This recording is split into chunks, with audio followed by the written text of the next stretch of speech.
Valley School jazz education, music education going on around us. And so wherever these kids go, there is a possibility they can keep on with some of the thoughts they've gathered here in our sessions together. The group you see before you is called the First Year Jazz Band, or Beginning Jazz Band, and most of these players have not had an opportunity to perform jazz in public. And I might say right now that jazz is a four-letter word that's become really complex in the music world lately. Once upon a time, if somebody said they were playing jazz, you could go, oh yeah, I know what that is, I know what that sound is, I can interpret that immediately or figure it out. Nowadays, we have several venues that jazz is going into, several streets it's going down, as it were. We'd like to open up with just a standard kind of sound. One of the things about jazz is that as even a young player, you have to learn that there's syncopation involved and rhythmic change that maybe you're not used to. This is a great tune called Killer Joe. Are you ready to go? Okay. One, two, three, four.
eat, do some of that stuff, you know, have meals for their families and that kind of thing. Went to the rock world and tried to make a fusion or a combination. We came up with jazz rock. Here's an example of that. It's called Been There, Done That. You ready? We're going to use certain other parts of our body to contribute to the beat, and you'll also hear a vocal part in this, we hope.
there are so many great jazz artists out there that these young guys at all levels need to pick artists and be listening on occasion. Now, they don't have to have a steady diet, but there needs to be that participation if they want to go down that road.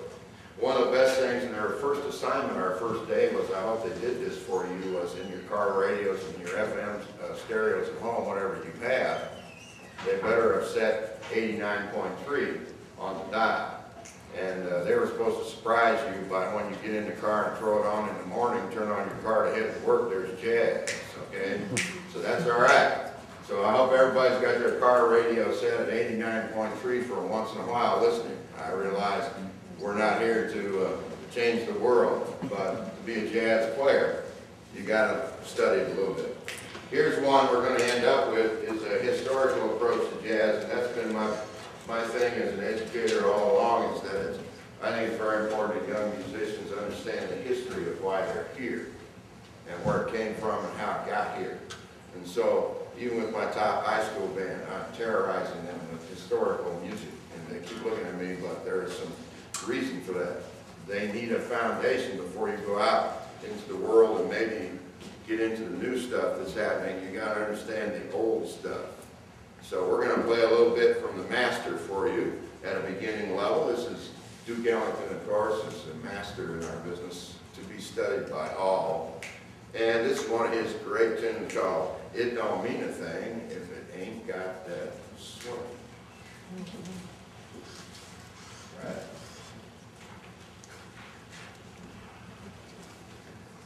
I'm usually quiet for jazz.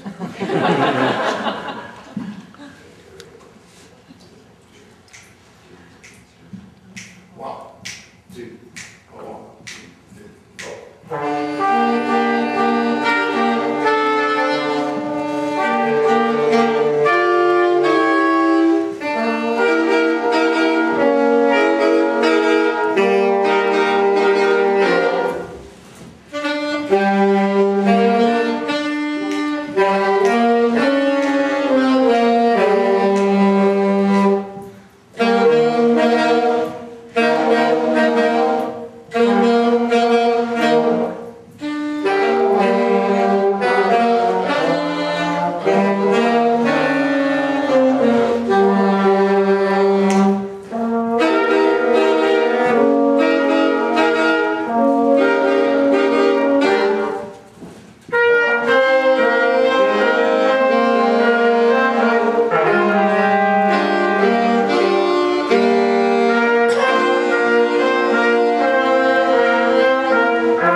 That title, as many of the titles that we're using right now, are sort of related to a point of entry when you're actually involved in the process. So these players wanted to investigate the world of jazz through improvisation.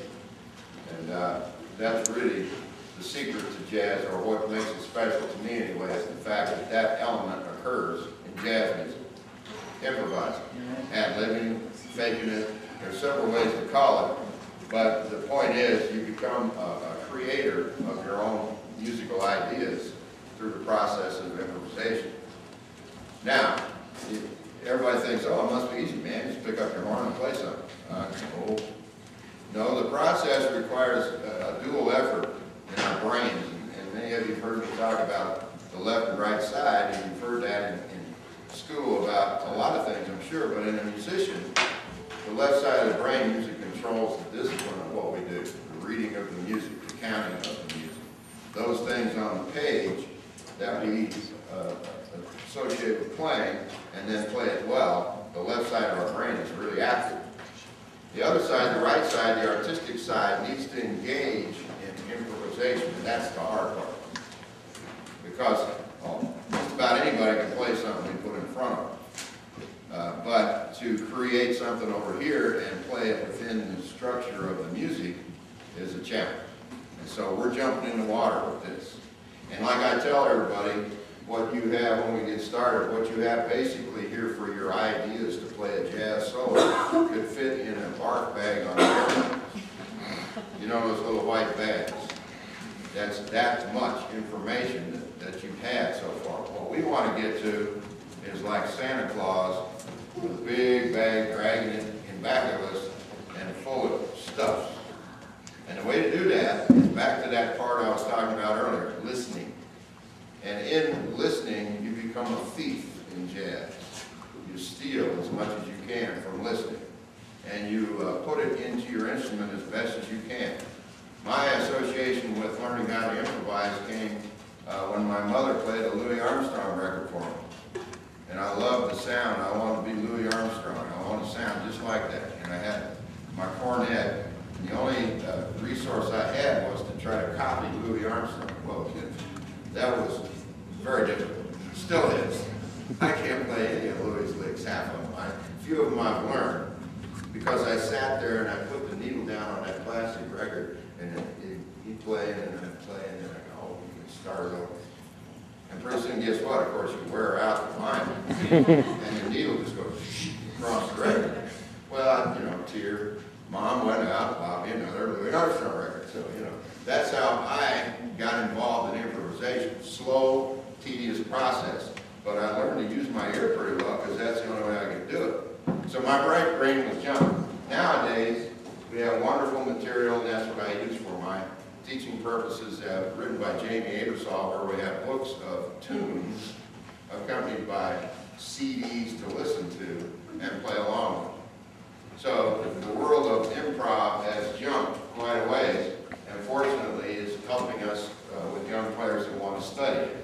I'm still studying it. I'm an old player. But there are tunes I come across that I go, wow, gee, I better study this tune because I don't know that tune.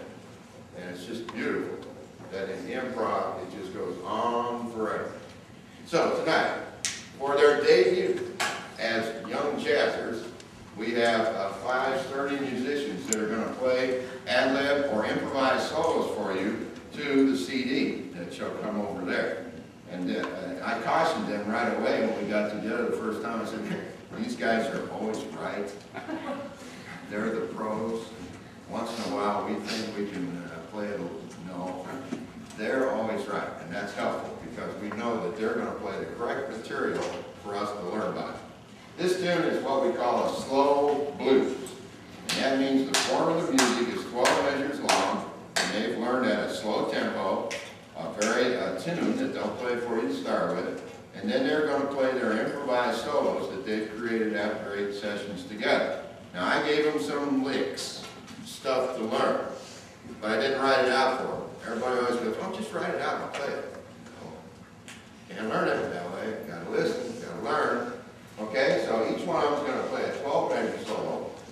Then they're going to do what we call trading fours, so they're going to go to condense down to 4-measure solos.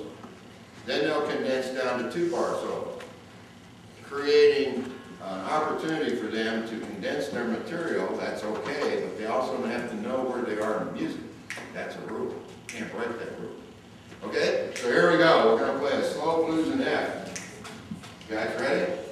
They'll play the head of the tune or the melody first, and off they go. Now I will have to restart the CD. The group isn't live, so we do have to restart them on occasion. So don't worry. Here we go. I remember how to do it. 1, 2, 3, 4.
yet, but we're getting there. We're on the track of this right thing here.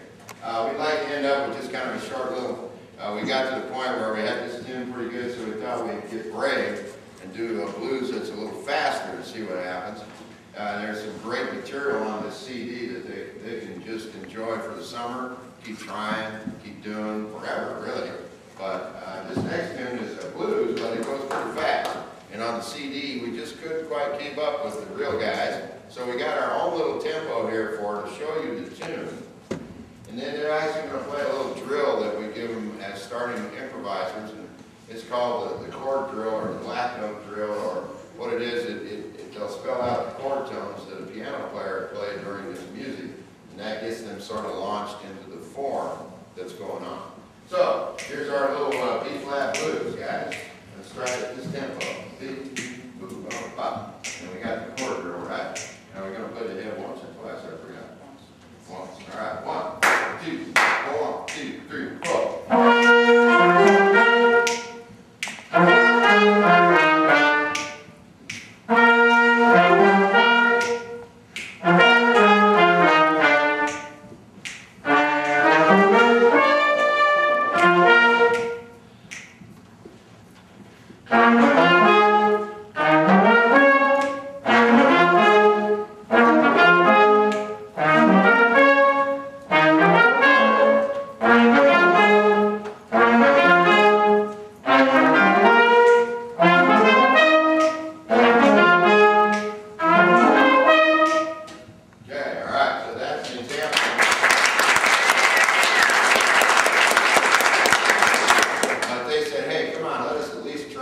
So here's what we're going to do. We're going to put on the pros here, and we're going to play the tune twice through and see if we can do that for you. And if we do that, we got ourselves a pretty hot group ready to go for the summer and learn how to do this stuff. Okay, guys, here we go. Jamie's going to count it off, and you're on your own. 1, 2, 3, 4.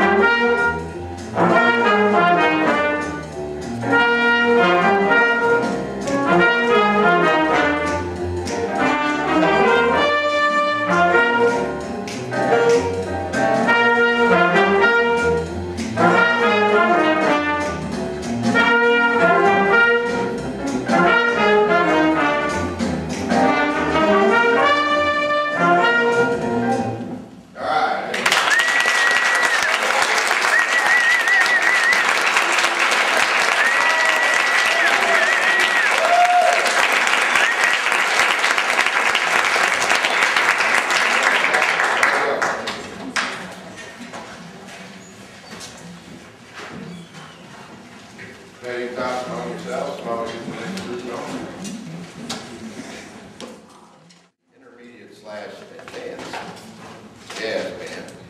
Those two terms are intertwined and mean really not a lot, except that these guys are further down the road in their playing time than the other guys, really. They've had more experience with their instrument, just generally speaking, and have probably encountered some school activity related to jazz band. Most of them have at their various schools. So, as a high school guy, I've been very fortunate over the years to be involved with some colleagues at the middle schools here in our area that have done just fabulous jobs of preparing young players to do high school work. Here's an example of that, because these players several of them are in middle school bands or are leaving those middle school bands to go to high school journeys. So, and a couple of them are just arriving in middle school. So we have a little space here, or a little a gap in that age sort of thing, but in ability, I think you're going to enjoy what's going to happen tonight. We have 4 selections for you, and we're going to try to cover those areas of jazz that we spoke of that make it such a broad scope now. And also we're blessed at this particular occasion to have a rhythm section with not just one bass player, but 2. And we have a drummer and a piano player of 2. We'll have trading piano players. So we are able to cover the material in a more traditional sense, in a more authentic sense for you, because we have all the parts here tonight, including a trombone section, a woodwind section, saxophone, flute, and trumpet. So we are fired up and ready to go. This first one is called Moon Dog.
the 60s, and it's still just cruising right along. Although it has sort of gotten into an area that we now term, in the last few years, we started saying fusion a lot. Because there's a lot of jazz out there that we're not quite sure what to call it yet, as in a lot of kinds of music. It just takes a while before an identity comes to it. But there's a lot of stuff that's being written now and done now in live performance that we call fusion. And it came from these kind of roots, and jazz musicians are always digging into something, scratching at something, trying to come up with something, and now we call it fusion. This is an example not of fusion. This is our Latin style of jazz. It's been with us since the 50s as well, where Latin musicians came to America and added their influence to what we do.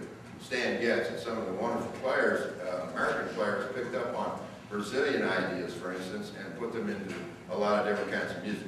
Here's a great tune that's an example of that. It's called Perfidia.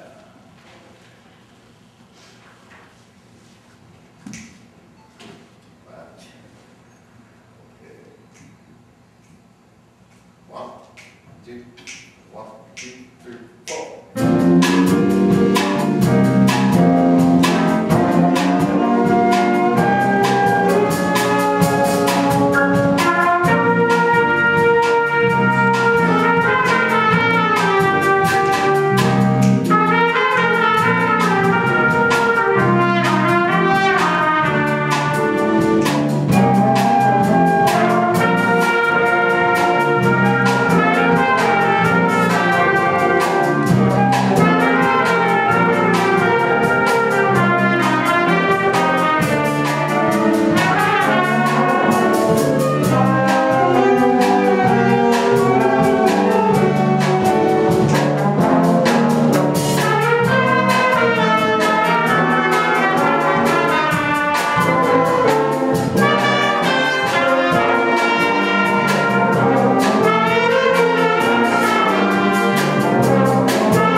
They brought to us a form of music that also allowed us to dance in those days. And ballrooms were crowded. There were hundreds of bands this size playing every weekend all over the country. And it was a heyday for musicians. And it lasted II, and then World War II took away a lot of the musicians, i.e. Glenn Miller. And then after the war was over, we all returned, and all these guys had horns and places, but all of a sudden rock and roll was here, and it was a different time. So the big band era disappeared. And we thought for a minute it was going to come back. There was a little splash in New York there called swing music and we're going to play one of those here in a minute. And we thought, wow, here we go again. All right, big bands are coming back, and that lasts about 2 years. And then, so, music business is fickle and keeps moving and changing, but we try to adapt and at least study the music. So this was kind of that swing feel, and it's called Groovin' Hard, and this is a very hard chart, a hard piece of music for this level of player. I do this with my Jazz 3 at Fairview, but we thought we'd try something a little bit here and see what happens, and they've really gone after this music. So please enjoy our version of Groovin' Hard.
pseudo swing revival that went on, oh, I guess it was early 90s. We thought, well, here we go again. But we didn't. We lasted for a while, a couple of groups. Brian Setzer was one of the swing bands. Came out of New York, really cooked it up for a while. We thought we were going to have some new energy in the business. And so there were some tunes that came out of that are just fun to play. So we're going to end our portion tonight with one of his tunes called Zoot Suit Riot. And this one kind of has some fun, just plain fun to do, so we're hoping you enjoy it. being great for these guys. We got one more class to go, so please stay with us. Here's the Soup Riots. And where's that running stuff, man? Yeah. I was going to bring one of those for that inside